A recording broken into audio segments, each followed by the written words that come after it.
the ground, uh, this research, considering the importance of uh, developing the children language as an integral part of the child life and the right method of development.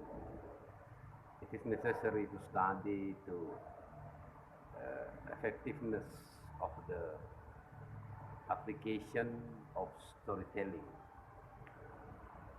The storytelling method as part of the strategy and effort to develop the language skill of early childhood education.